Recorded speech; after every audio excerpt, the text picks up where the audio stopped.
doesn't have to be too crazy of an answer either, in a way. It's a perspective. So I'm interested to see how, in the way in which, you are reaching an audience, like you speak publicly, all that kind of stuff, you write book, everything like that, everything does have this public external effect out there. So therefore there's a little you, there's you there too. The person you are today, budding comedian, yourself looking at you as that 6-year-old, you're gonna get the gist of where I'm coming from. What do they think of hearing and looking at you now, Maura? But now, they're now. You know how we was talking about the nows of things?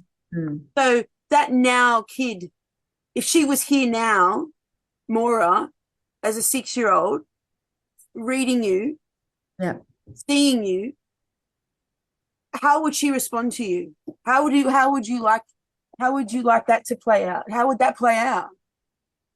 That's a hard one. Is it? Yeah, I think so. I'm hoping my Wi-Fi cuts out and then I don't. I don't know, because hypotheticals unnerve me. I think some of my younger selves, I think they'd be proud of what I've done and who I am, and that I'm still intact, kind of driving things. Because I think when you have a lot of trauma and things happen to you and in your world, you can become fragmented and fall apart. I think some of my younger selves might be pleasantly surprised that I'm still here. I was a bit of a daredevil, risk taker. I have a lot of stories where things could have gone either way. I have a lot of near-death experiences. Talk about, I have a habit of flying into countries when there's a coup underway or an earthquake or a hijacking on, I'm just like, I could write a book just on those things. I think all of my younger versions of myself would not be surprised that I'm doing what I'm doing, because I think I've been, even though I've never performed on stage, and a few people, I remember in early years, approached me about that. I guess I never saw myself as that kind of vehicle. I saw myself behind the scenes, yet I've always had an urge to perform, just not in that sense. I joke around and say I'm an actor because every day I act like I'm something that I'm not. Like I, definitely have a performance streak. So even though I said earlier that I create a lot, not for an audience per se, I think I've always had an audience and been craving an audience since I was a little kid. I remember with ideas, with, escaping into other worlds, with making things, with arguing the case. I was like a little lawyer and master negotiator.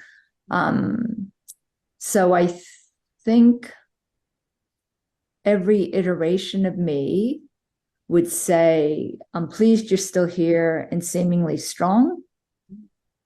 That self that you're looking for, she probably doesn't exist. She's probably a combination of all of those identities you've adopted throughout your life. There's not one that's more important than the other, because you wouldn't be you without any of them.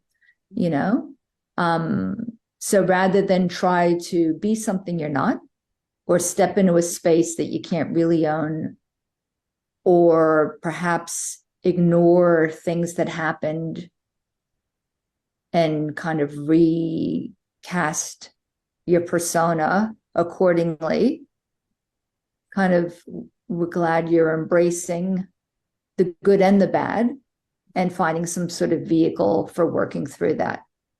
I tend to keep objects close, I think, as a way of keeping people close, not in a hoarding stage, but just in I like having mementos around constantly. A lot of people have a slim line, bare minimalism, clean lines. I'm like, no, bring me the bit of clutter. I need the fabric.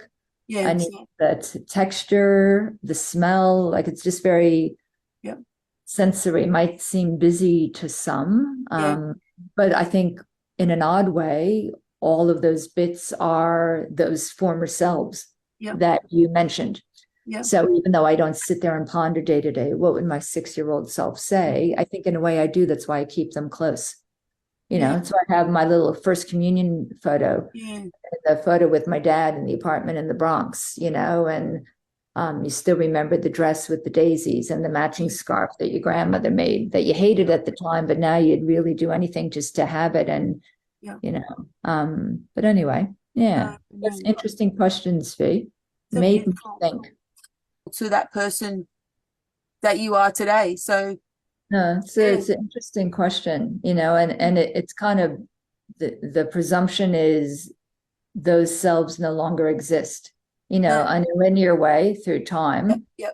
But hypothetically, if we could, I almost want to argue they do still exist because I think they leave like a imprint on you. Like when I was writing my young adult novel, I mean, that a lot of that was my high school self writing that book. You know, and I might not have had those issues and memories and angst accessible day to day, like it doesn't color my world.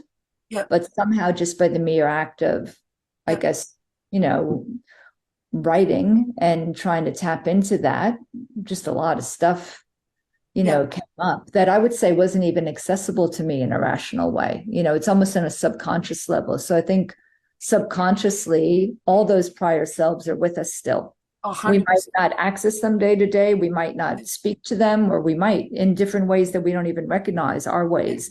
It could be by nostalgia, you know, just by, you know, being drawn to a color or a smell. It could be by the choice of where we live, if we're near water or land, you know, on a hill or, human mind's kind of complex and very complex. It's beautiful. I know we could we go on and on. We could definitely more, but this is part 1 of 104. I sometimes wish I'd recorded the sessions that we did do, you know,